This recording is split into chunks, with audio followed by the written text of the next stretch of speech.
일반적으로 이런 국악학원이라고 생각하면 조금 뭔가 다 쓰러져 가는 건물에 맞아. 존버 정신이다라는 얘기를 하는 거예요. 그 당시에 저는 존버가 뭔지 모르니까 사람 이름인 줄 알고 존버가 누구십니까 하니까 존버는 사람이 아니다. 그냥 난 자연스럽게 이렇게 살면 되겠구나 라는 어떤 인도하심이 있었던 것 같아요.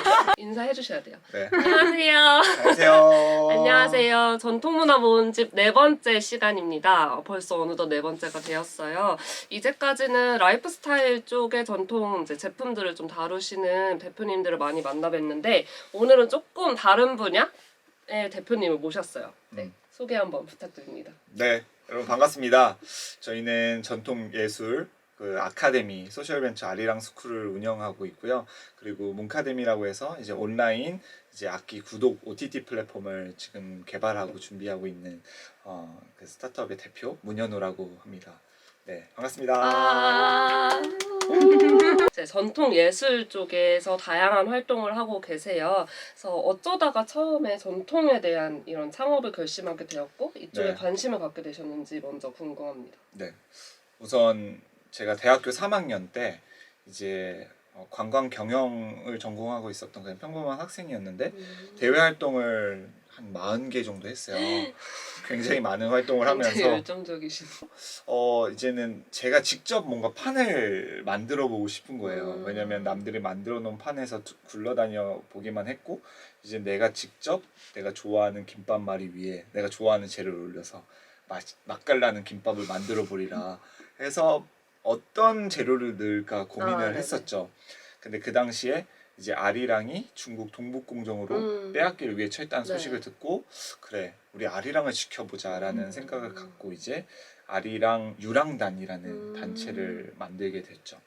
그래서 전국에 있는 국악과를 다 수소문했고 6명의 국악 전공자, 뭐 서예가도 있었고 영상 전공자도 있었고 그래서 우리가 이제 기업에 1억을 후원받고 이제 2013년 3일절부터 6.25까지 세계 일주를 하게 되었습니다. 와. 아무튼 그 당시 이제 같이 이 친구들과 함께 세계 일주를 하면서 많은 이야기들을 이제 나누게 되잖아요. 그래서 앞으로의 거취라든지 진로에 대한 문제들 그리고 전통 예술에 대한 뭐 미래 이런 것들을 네. 뭐 이야기 나누다 보니까 내가 앞으로 다시 귀국 후에도 좀 이런 분야에서 종사를 해보고 싶다. 이런 것들을 문제를 해결해보고 싶다. 원래는 꿈이 남자 승무원이었어요. 오. 그래서 관광과를 선택했고 아. 근데 이제 더 좋은 일과 더 세계를 누빌 수 있는 일이 잘 결합을 하면서 이제 아리랑 스쿨이라는 것을 관광공사의 이제 관광벤처 공모전에서 대상을 받으면서 이제 창업을 하게 됐습니다. 그게 2014년 일이고요. 벌써 되게 오래됐네요. 네 자그마치 8년 차 와. 이제 오래됐어. 일을 하고 있는 것이죠. 그러면은 졸업하시고 바로 창업을 하게 되신 케이스인가요? 그렇죠. 이게 근데 굉장히 막연했던 것 같아요. 거의 졸업식을 2월쯤에 하잖아요. 네네네. 3월에 개강을 하고 근데 2월 됐을 때도 아무런 그냥 준비가 되어 있지 않고 그때 뭐 관광공사에 뭐 공모전이 나올 거라는 것도 아무것도 없었고 그쵸. 그냥 난 자연스럽게 이렇게 살면 되겠구나 라는 어떤 인도하심이 있었던 것 같아요. 종교 프로가 아니죠?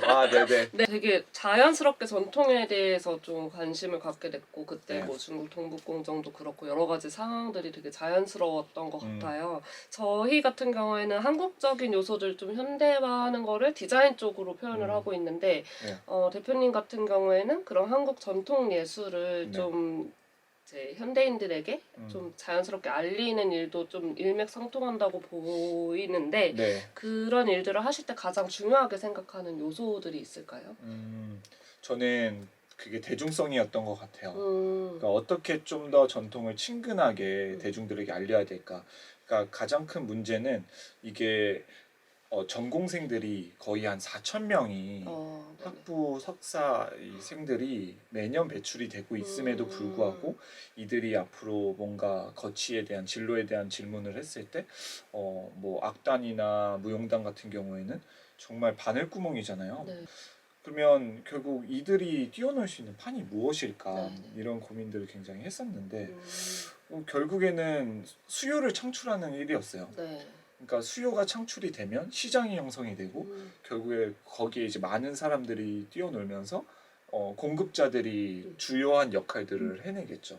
그러니까 이 아리랑 스쿨도 우리가 어떻게 이 국악이나 전통 예술을 배우게끔 만들까에 대한 네. 고민을 하다가 이제 처음에는 지인들 대상으로 야 우리 국악이 좋은 것이다 신토부리다 약간 이런 소구를 했었다면 계속 이게 뭔가 늘어나지 않는 거죠.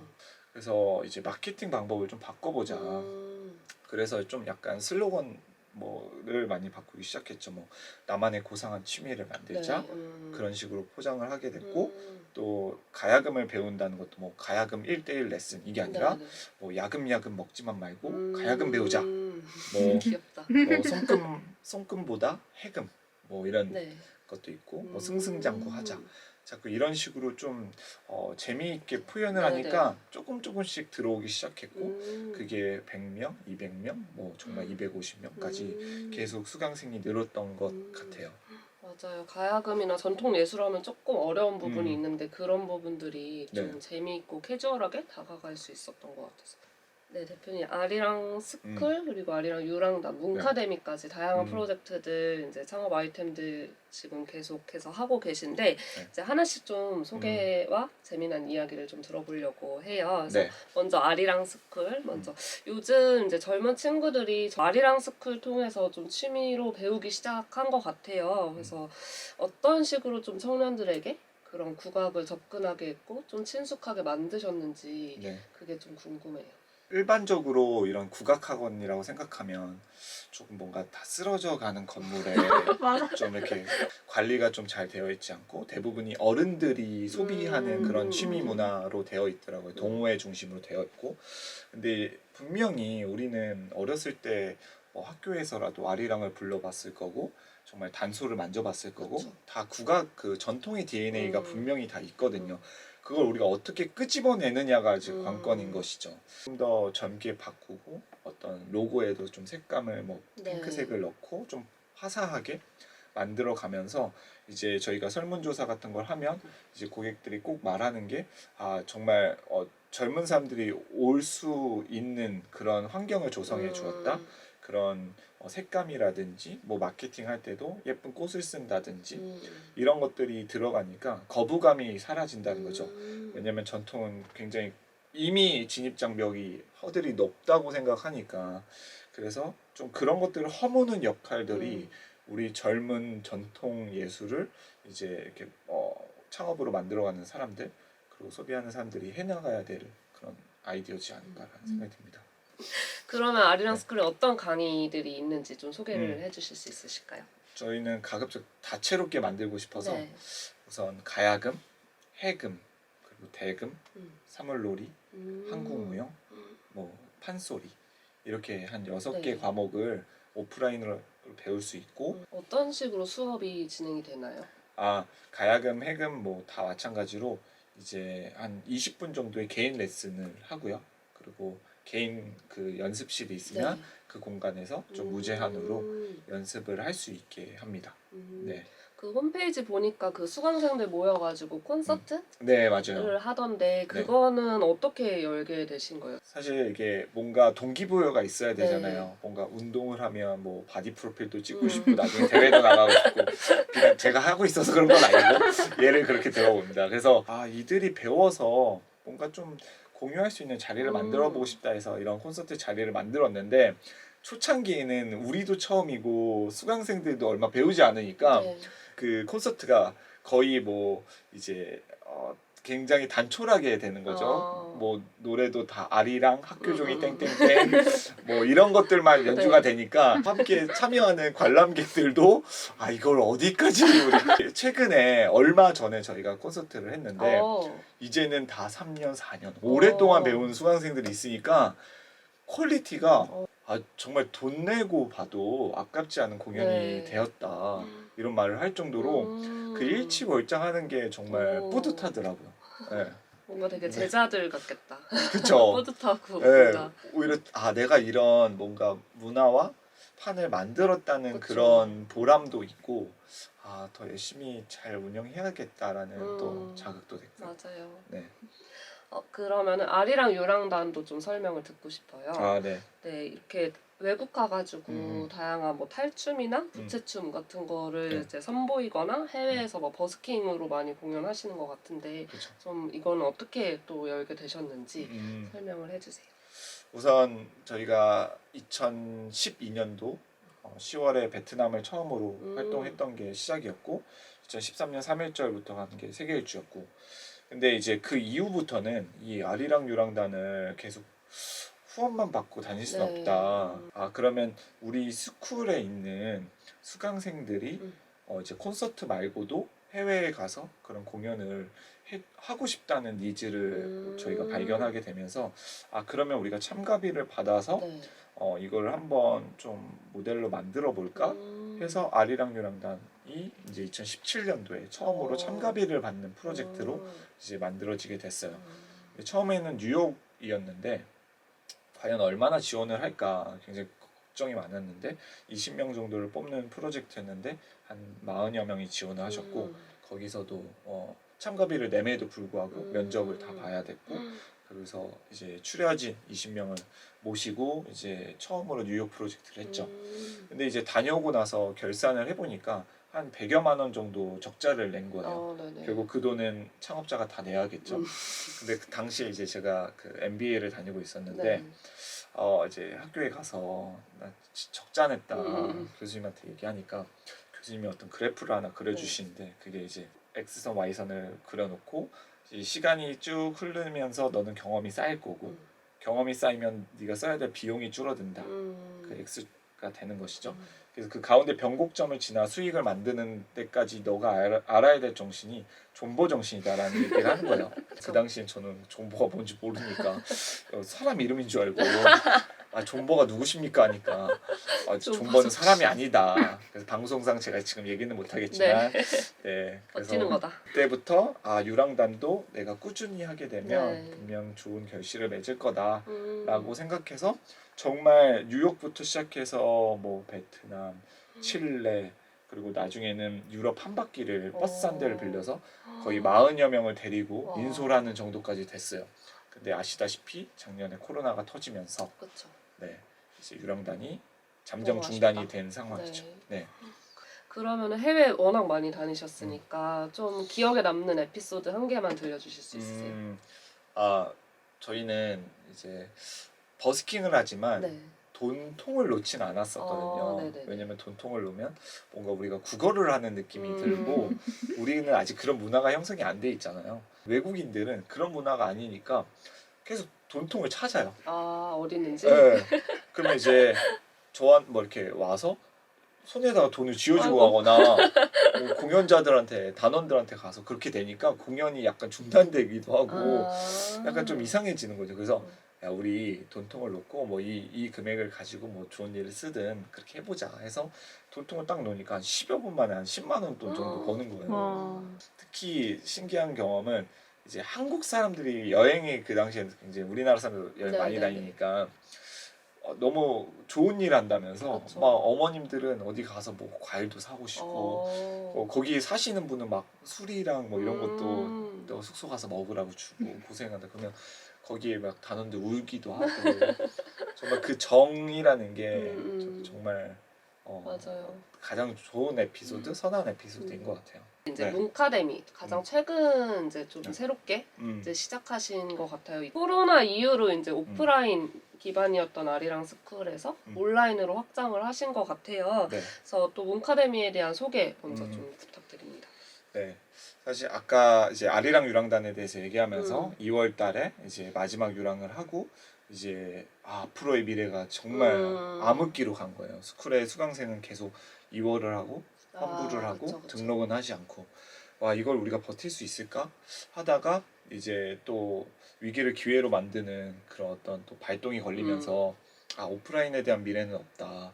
온라인으로 가야겠다. 이 공간들을 계속 만들어내는 건 너무 많은 소모가 되니까 그래서 그 생각도 들면서 그래 이제 좀 늦긴 했지만 우리가 온라인으로 피보팅을 하자. 해서 이제 문카데미라는 이제 문화센터를 문 앞으로 배달해 드린다는 슬로건으로 사실 제 이름이 문현우라 전 그건 줄 알았는데. 네, 문씨를 그냥 이용한 것 같은데 너무 자기애가 맞아. 그런 건 아니었고요. 시드 투자 1억을 받고 음. 이제 차근차근 지금도 준비하고 있는 단계입니다. 그래서 음. 7월 1일 지금 런칭을 준비하고 있죠. 저희가 지금 개발하고 있는 거는 OTT 플랫폼이에요. 그래서 OTT라는 게 결국 오버 더 탑해서 결국 뭔가 내가 거기만 접속하면 모든 영상들을 무제한으로 볼 수 있는 네네네. 구조잖아요. 네. 그래서 저희도 악기 교육을 이 문카데미만 접속하면 무제한으로 다 볼 수 있게 만드는 거고요. 그래서 정기 구독료를 내면 온라인 클래스를 다 들을 수 있고 네. 악기가 없는 분들한테는 악기 렌탈을 해서 보내드리고 그리고 좀 더 피드백이 필요하신 분들은 선생님이 오토로 방문하는 것도 네. 있고 아니면 줌으로 이렇게 피드백을 받는 이 세 가지가 저희 수익 모델이고 네네. 저희 서비스입니다. 첫 런칭 때는 220편 정도를 공개할 건데 거기에는 전통 예술뿐만 아니라 서양 예술 악기도 네네. 다 포함이 돼 있어요. 그래서 전통 예술은 가야금, 해금, 판소리, 민요, 대금, 뭐 정가가 있고 그리고 또 서양 악기는 뭐 피아노, 뭐 클래식도 있고 재즈 피아노 있고 그리고 바이올린, 칼림바, 뭐 베이스, 우쿨렐레까지도 굉장히 14개의 과목을 다 들을 수 있습니다. 그러면은 사실상 오프라인 기반이었던 아리랑 스쿨보다는 조금 더 완전 확장, 조금 더가 아니라 되게 확장돼서 다양한 분야를 들을 수 있겠네요. 그럼 악기는 렌탈 서비스로 보내주시는 거예요? 그렇죠. 저렴한 금액에 처음에 우리가 그런 마음 있잖아요. 뭐 러닝머신을 사면 매일 뛸 것 같은데 네네네. 목걸이를 쓰고 그쵸. 그리고 악기를 사도 네. 인테리어 소품으로 쓰고 이런 것처럼 좀 우리가 제휴를 맺은 악기사들이 네. 저렴하게 저희는 공수해 와서 일단 렌탈로 써보고 네. 만약에 본인이 인수하고 싶다면 네네. 그것을 인수하거나 아니면 다시 반납해서 또 저가에 또 다른 분들에게 네네네. 빌려 쓸 수 있는 그런 또 어떻게 보면 또 괜찮다. 악기의 공유 경제를 만들어내는 거고 그러면 전통 예술인들은 어떻게 모집하세요? 기존에 저희가 함께 일을 하고 있었던 선생님들 통해서 소개도 네. 받기도 하고 네네. 뭐 최근에는 이제 저희가 각 학교마다 산학협력을 맺기 위해 굉장히 노력을 하고 네네. 있거든요. 그래서 이제 학생들도 어떻게 보면 수입의 원천이 그쵸. 본인들이 전공하는 이 악기로 해야 되는데 이제 수요가 많지 않다 보니까 네. 뭐 다른 알바를 하거나 그러잖아요. 네네네. 그래서 그런 친구들에게도 좀 기회를 주고 수입 창출을 하게 하고 그런 형태입니다. 그러면 이제 앞으로 대표님 계속 진행하실 아리랑 스쿨이랑 네. 문카데미의 뭔가 비전, 그리고 네. 올해의 계획, 앞으로의 방향성 이런 걸 좀 설명을 해주세요. 우선 아리랑 스쿨 같은 경우는 좀 리빌딩을 지금 계획을 하고 있어요. 좀 더 많은 사람들이 더 접근하기 편하게 좀 더 국내에서 그래도 몇 군데가 이렇게 생겨나지 않을까라는 그런 꿈을 갖고 있고요. 그리고 이제 문카데미 같은 경우는 이제 저희가 아직은 시드 단계이고 앞으로 좀 더 밸류를 높여서 이런 지표에서 계속 좀 고무적인 성과를 낸 다음에 네.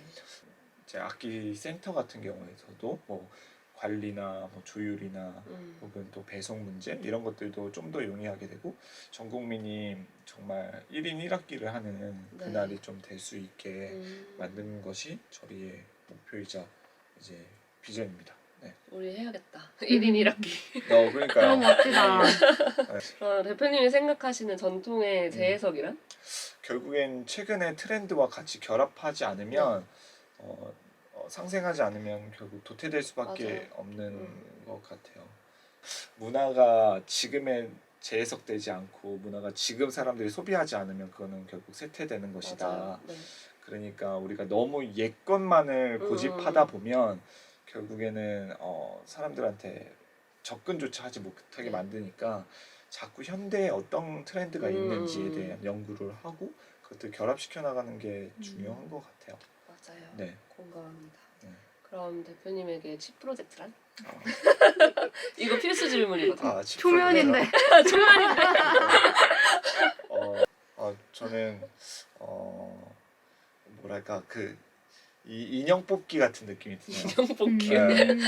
그러니까 제 마음속에 여러 가지의 인형들이 있을 텐데 그 인형 중에서도 제가 가장 크게 큰 녀석이라고 생각했던 전통을 지금은 조금은 다른 영역으로 갔다고 생각하는데 다시금 끄집어내 줄 수 있는 그런 인형 뽑기의 역할을 치 프로젝트가 하지 않나 라는 생각이 비유를 단어 선택을 그러니까, 되게 비유 아까도 왕이셔요. 이러고 있었는데 들어요. 이 영상을 이제 보고 계실 구독자분들이랑 몽카데미 이제 팬분들한테 한마디 해주시면 좋을 것 같아요. 네, 지금은 팬은 없지만 이제 팬으로 있죠. 이제 맞죠? 네. 팬이 될 분들을 에게 한마디를 드리면 우리 전통이 지금은 여러 가지 시도들을 많이 하고 있지만 분명히 앞으로는 더욱 더 확산되고 전통을 모르면 더욱 이제 무시받는 세상이 네. 올 거예요.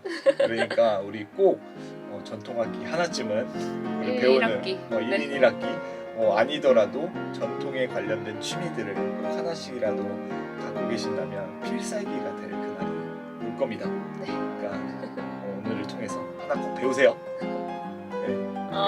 네, 너무 감사드려요. 몬카데미의 문현우 대표님 인터뷰였고요. 재미있게 들으셨나요? 네.